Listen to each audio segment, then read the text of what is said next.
Yauma tajidu, ingatlah pada hari yauma, hari tajidu kullu nafsin, mendapatkan kullu nafsin, masing-masing jiwa, ma'amilat, ya, atas apa yang telah dia lakukan, min khairin, dari kebaikan, muhdara, dihadirkan, muhdara.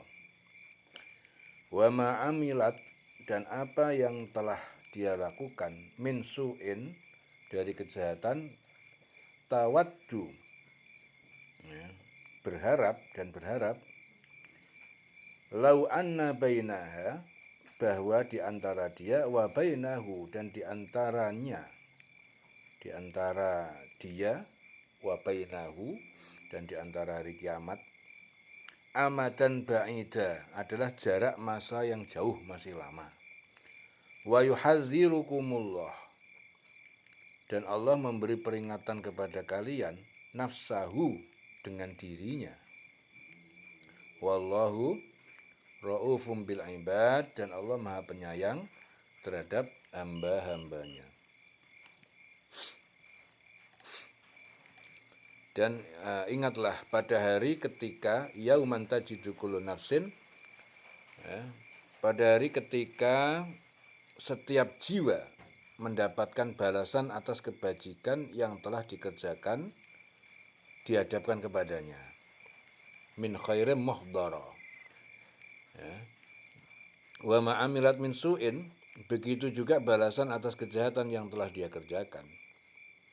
Dia berharap sekiranya ada jarak yang jauh antara dia dengan hari itu, ya. Dan Allah memperingatkan kamu akan dari siksanya, ya. Allah Maha Penyayang terhadap hamba-hambanya. Wallahu ra'ufum bil ibad.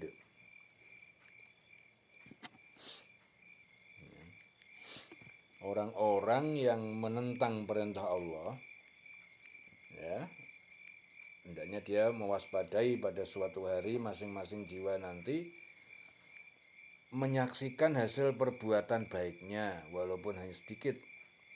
Sedang mengenai hasil perbuatan buruknya masing-masing, menginginkan antara dirinya dan hasil perbuatan buruknya itu terdapat jarak yang jauh agar ia tidak melihatnya karena benci dan takut akibatnya. Ya. Allah mengancam dengan hukuman kalau kalian keluar dari kekuasaannya, yang merupakan belas kasih sayang Allah.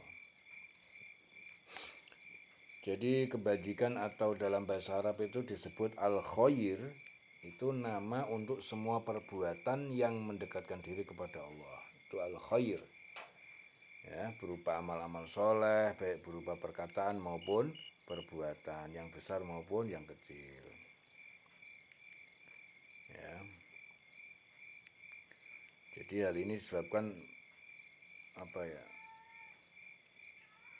Allah Subhanahu wa taala mengulangi lagi peringatan, ya, karena sayang kepada kita, agar masa yang panjang tidak membuat hati kita keras, agar kita memiliki rasa roja, ya, berharap dengan beramal soleh, serta khauf, ya, takut sehingga meninggalkan maksiat.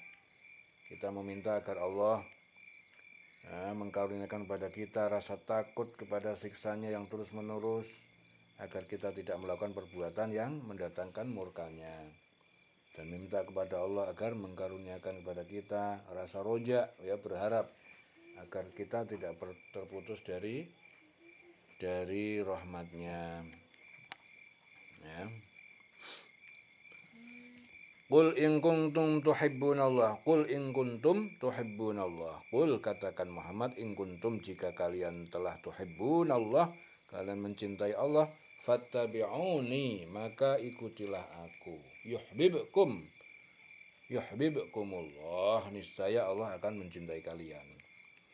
Wa yaghfir lakum dzunubakum, dan dia akan mengampuni dosa-dosa kalian. Wallahu ghafurur rahim, dan Allah Maha Pengampun dan Maha Penyayang. Katakanlah Muhammad, jika kamu mencintai Allah, ikutilah aku, niscaya Allah mencintaimu. Katakanlah, nah ini Muhammad.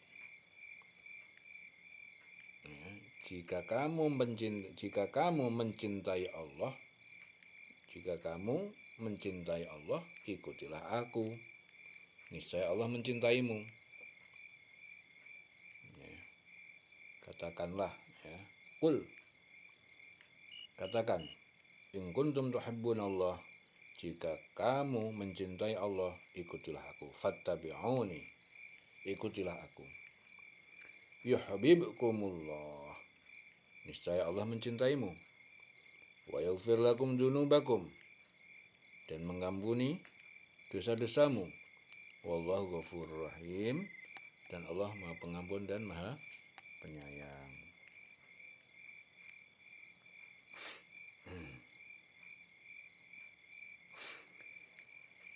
Jadi kalau kalian benar-benar jujur dengan pengakuan cinta dan ingin dicintai Allah, maka ikutlah perintah dan larangan ya. Karena Nabi Muhammad itu, jadi perintah dan larangan Nabi Muhammad itu maksudnya ya. Jadi karena Nabi Muhammad itu adalah yang menyampaikan risalah Allah. Jadi ingin dicintai Allah, betul-betul cinta, mengaku bahwa cinta kepada Allah dan ingin dicintai Allah, ya. Pertama yang terpenting adalah ikuti perintah Nabi Muhammad. Ya, karena aku, yaitu Muhammad, adalah penyampai risalah. Hal itu akan membuat Allah mencintai dan memberimu pahala. Jadi jika kalian mengikuti kanjeng Nabi Muhammad, maka Allah pasti akan mencintai kalian dan memberimu pahala, yaitu melalui memberikan karunia, memaafkan kesalahan-kesalahan di masa lampau, dan Allah Maha Pengampun, Maha Penyayang.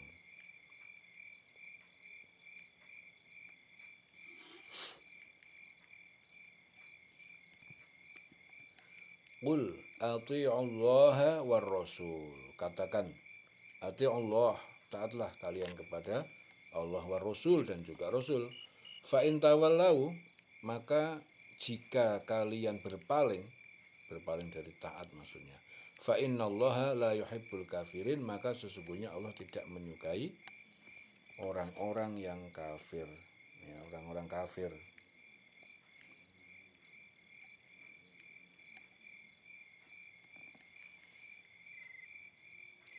Katakanlah Muhammad, taatilah Allah dan Rasul. Jika kamu berpaling, ketahuilah bahwa Allah tidak menyukai orang-orang yang kafir. Ini Hasan berkata, pada masa Rasulullah sekelompok orang berkata kepada beliau, wahai Muhammad, demi Allah, sesungguhnya kami amat mencintai Tuhan kami. Kemudian Allah menurunkan, ya, ayat ini. Jadi ayat, katakanlah Muhammad, jika kamu mencintai Allah, ikutilah aku, niscaya Allah mencintaimu dan mengampuni dosa-dosamu. Allah Maha Pengampun dan Maha Penyayang. Kemudian katakanlah Muhammad, taatilah Allah dan Rasul. Jika kamu berpaling, ketahuilah bahwa Allah tidak menyukai orang yang kafir. Ya. Ya, jadi kemudian Allah menurunkan kedua ayat ini tadi sebagai tuntutan bagi orang yang ingin mencintai Allah, yaitu mencintai utusannya, ya, dan berpaling dari mencintai utusannya, berpaling dari mengikutinya adalah kekafiran. Ya. Taatilah Allah dan Rasulnya.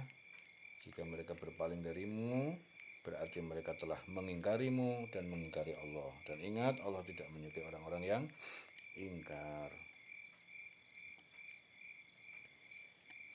Jadi seperti melaksanakan perintahnya, mentauhidkan Allah. Ya, jika mereka berpaling, maka tidak ada yang mereka ikutin selain kekufuran, mentaati setan. Ya.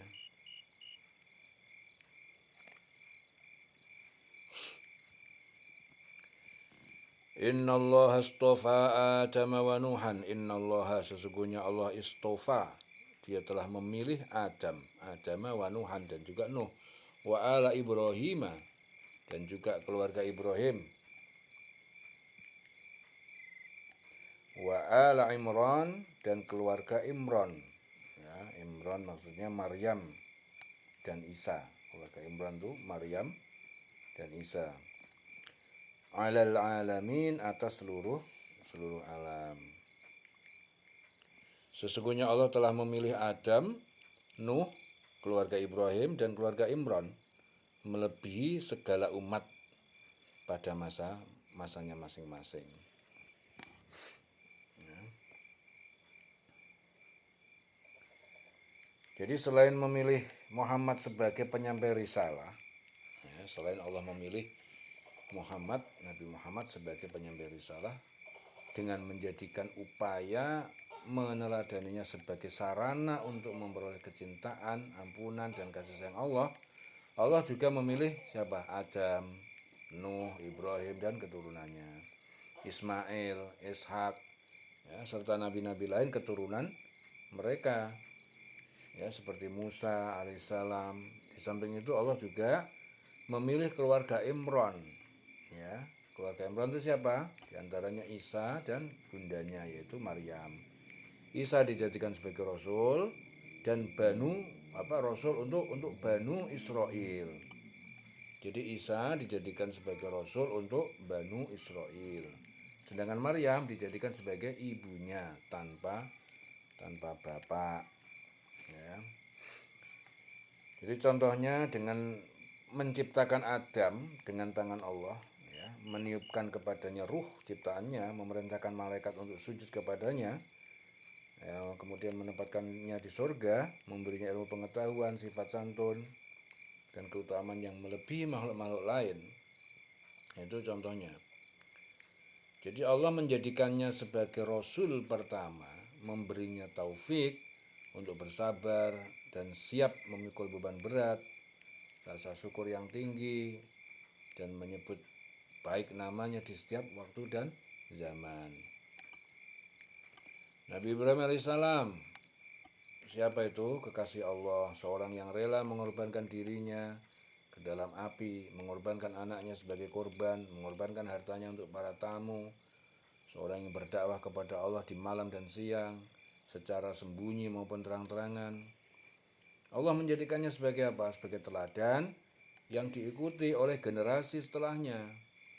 Jadi keturunannya banyak yang diangkat Allah menjadi nabi dan diberi kitab, termasuk dalam keluarga Ibrahim adalah para nabi yang diutus setelahnya, ya, karena mereka termasuk keturunannya. Demikian juga Nabi Muhammad SAW, di mana Allah SWT menghimpunkan kesempurnaan yang terpisah-pisah. Beliau melebihi generasi terdahulu dan generasi kemudian. Ya, itu Kanjeng Nabi Muhammad disebut sebagai Sayyidul Mursalin, tokoh para rasul, Sayyidul Mursalin. Ya, Imran adalah bapaknya Maryam atau bapak Musa alaihissalam. Jadi Imran itu bapaknya Maryam atau bapaknya Musa alaihissalam. Ya. Jadi di antara hikmah disebutkan kepada kita kisah mereka itu adalah agar kita mencintai mereka, mengikuti jejak mereka, agar kita tidak terus-menerus mencela diri kita karena keterlambatan kita dan karena tidak ada pada diri kita sifat-sifat mulia yang ada pada mereka. Ya, jadi ini termasuk kelembutan Allah kepada mereka. Ditampakkan pujian untuk mereka baik di hadapan generasi terdahulu maupun generasi setelahnya. Ya, serta dijunjung kemuliaan mereka. Ya, ini merupakan apa? Pemurahan Allah. Ya. Zurriyatan ba'duha min ba'd, sebagai keturunan sebagiannya adalah min ba'd, keturunan dari sebagian yang lain. Wallahu sami'un alim, Allah Maha mendengar dan Maha mengetahui. Zurriyatan ba'duha min ba'd. Jadi sebagai keturunan, sebagiannya adalah keturunan dari sebagian yang lain. Allah Maha mendengar dan Maha mengetahui. Jadi mereka dipilih sebagai keluarga suci yang mewarisi kesucian, kelebihan, kebaikan turun-temurun. Allah Maha mendengar, Maha mengetahui perkataan dan perbuatan serta rahasia-rahasia hambanya. Di mana di antara yang satu dengan yang lain memiliki kemiripan, ya, baik dari sisi fisik maupun akhlak. Ya, Allah Maha mengetahui siapa yang berhak dipilihnya, siapa yang tidak berhak dipilih. Idh qalat imra'atu Imran rabbi inni nazartu laka ma fi batni. Idh qalat imra'atu Imran. Idh qalat. Ingatlah ketika berkata, berdoa atau berkata, imra'atu Imran, istri Imran. Istri Imran ya, istri Imran itu berdoa. Istri Imran namanya siapa? Hannah. Rabbi inni, Tuhanku, sesungguhnya aku nazartu, aku telah menazarkan laka kepada engkau ma fi batni, apa yang di dalam perutku ini, muharraran, sebagai hamba yang mengabdi kepadamu. Fataqabbal minni, maka terimalah nazarku ini. Nah, ini yang bernazar Ibu Maryam ini, istri Imran. Innaka antas samiul alim, sesungguhnya engkau maha mendengar segala doa dan maha mengetahui. Ingatlah ketika istri Imran berkata, ya Tuhanku, sesungguhnya aku bernazar kepadamu. Apa itu? Janin yang ada di dalam kandungku kelak menjadi hamba yang mengabdi kepadamu. Maka terimalah nazarku itu, nazarku ini ya Allah, dariku. Sungguh engkaulah yang maha mendengar dan maha mengetahui. Ya. Jadi kisah istri Imran, Hannah, ya, bernazar menyerahkan anak yang masih di kandungannya itu untuk berbakti kepada Allah, ya, ketika kelak lahir. Itu nazarnya itu seperti itu. Katanya, Tuhan, ya Allah, sungguhnya aku bernazar menyerahkan bayiku untuk berbakti kepadamu dan untuk rumahmu.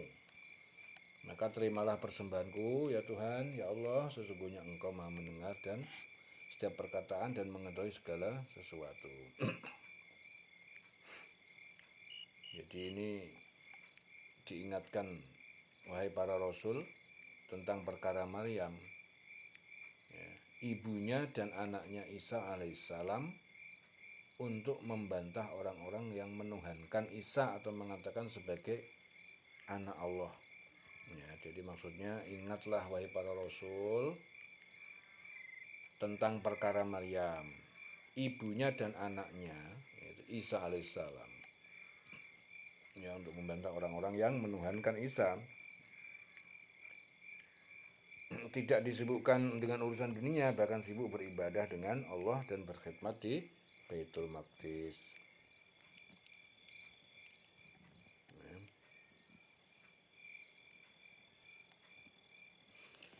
Falamma wadu'atha qalat rabbi inni, falamma, maka tak kala wadu'atha, dia telah melahirkan, qalat, dia berkata, Rabbi, Tuhanku, inni, sungguh aku wadu'tuha unsa, aku telah melahirkan unsa, seorang anak perempuan. Wallahu a'lamu bima wadu'at, dan Allah lebih mengetahui dengan apa yang wadu'at, yang dia lahirkan. Walaysa zakaru kal unsa, dan bukan laki-laki seperti yang dia inginkan. Walaysa zakar, dan bukan seperti laki-laki yang dia inginkan. Kal unsa, ya, seperti perempuan seperti yang dia diberi. Ya, seperti perempuan seperti yang dia beri. Wa inni samaituha Maryam, dan sungguh aku samaituha, aku telah memberinya nama Maryam. Maryam itu artinya pengabdi. Wa inni, dan sungguh aku u'iduha, aku mohon perlindungannya, penjagaannya, bika kepada engkau, wa zurriyataha, dan perlindungan anak keturunannya, minasyaitonir rajim, dari setan yang terkutuk, yang tertolak. Maka ketika melahirkannya dia berkata, ya Tuhanku, aku telah melahirkan anak perempuan. Padahal Allah lebih tahu apa yang dia lahirkan. Dan laki-laki tidak sama dengan perempuan. Dan aku memberinya nama Maryam. Dan aku mohon perlindunganmu untuknya. Dan anak cucunya dari gangguan setan yang terkutuk. Jadi ini dengan meminta maaf setelah melahirkan bayi. Ia berkata, aku melahirkan bayi perempuan. Padahal Allah mengetahui bayi yang dilahirkan. Dan bayi perempuan yang dilahirkan itu lebih baik dari bayi laki-laki yang dimintanya. Ya, dia berkata, aku menamakannya Maryam. Dan aku memohon agar engkau ya Allah melindunginya dan keturunannya dari setan yang terkutuk. Jadi dari perkataan ini diketahui bahwa istri Imron itu ingin melahirkan anak laki-laki karena lebih mampu berkhidmat. Ya, biar bisa berjuang lebih leluasa, inginnya melahirkan laki-laki. Tapi Allah lebih mengetahui terhadap anak yang dilahirkan istri Imron dan kelak Allah akan mengadakan perkara penting terhadapnya. Ya, menurut istri Imron, anak perempuan tidak cocok berkhidmat di Baitul Maqdis karena keadaan perempuan yang lemah dibanding laki-laki dalam berkhidmat. Ya, auratnya lebih tertutup, terkena haid dan sebagainya.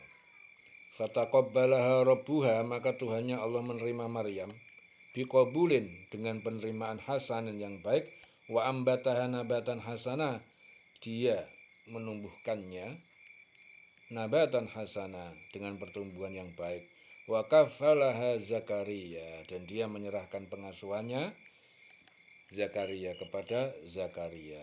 Kullama dakhala 'alaiha Zakaria al-mihrab, kullama setiap kali dakhala 'alaiha masuk, alaiha menemuinya, Zakaria masuk menemuinya, al-mihrab di mihrab, kamar ibadah Maryam di Baitul Maqdis itu mihrab. Wajada 'indaha rizqa, Zakaria mendapati di sisi Maryam itu ada rizki, makanan. Qala ya Maryam, Zakaria berkata, wahai Maryam, anna laki hadza, dari mana engkau memperoleh makanan ini? Qalat, Maryam berkata, menjawab, huwa min indillah. Iya, itu makanan itu dari surga, dari sisi Allah. Dari Allah. Innallaha yarzuqu may yasha, sesungguhnya Allah memberi rezeki kepada siapa saja yang dia kehendaki, bighairi hisab, dengan tanpa perhitungan, tanpa batasan. Maka dia Allah menerimanya dengan penerimaan yang baik, membesarkannya dengan pertumbuhan yang baik, dan menyerahkan pemeliharaannya, tarbiyahnya kepada Zakaria. Setiap kali Zakaria masuk menemuinya di mihrab, ya, kamar ibadah yang khusus, dia dapati makanan. Dia melihat ada makanan di sisi Maryam. Dia berkata, wahai Maryam, dari mana ini engkau memperoleh? Kemudian Maryam menjawab, itu dari Allah. Sesungguhnya Allah memberi rizki kepada siapa yang dia kehendaki tanpa perhitungan. Jadi Allah itu menerima Maryam sebagai persembahan dan mengabulkan doa ibunya. Maryam diberi pertumbuhan yang baik, penuh keberkahan, pengawasan dan pendidikan yang membentuk pertumbuhan tubuhnya. Kemudian Allah menjadikan Zakaria alaihissalam, Nabi Zakaria ya, sebagai pengasuhnya. Jadi yang ngasuh Maryam itu Nabi Zakaria. Nah, setiap kali memasuki tempat ibadah Maryam, Zakaria mendapatkan rizki yang tidak biasa pada waktunya. Dari mana ini semua Maryam? Tanya Zakaria, heran. Ini semua rizki dari Allah. Maryam menjawabnya begitu. Allah memberi rizki tanpa perhitungan, tanpa batas kepada hamba yang dikehendakinya. Jadi Allah itu mengabulkan doanya dan menerima nazarnya. Allah mengabulkan doanya ibunya Maryam dan menerima nazarnya sebagai dengan penerimaan yang baik. Nah, ini termasuk kelembutan Allah Ta'ala. Dia membesarkan Maryam dalam keadaan yang sempurna, tumbuh beribadah kepada Allah dan mengungguli semua wanita, menyibukkan dirinya hanya dengan beribadah serta menetapi mihrab tempat sholatnya. Ya, dieling-eling selawase.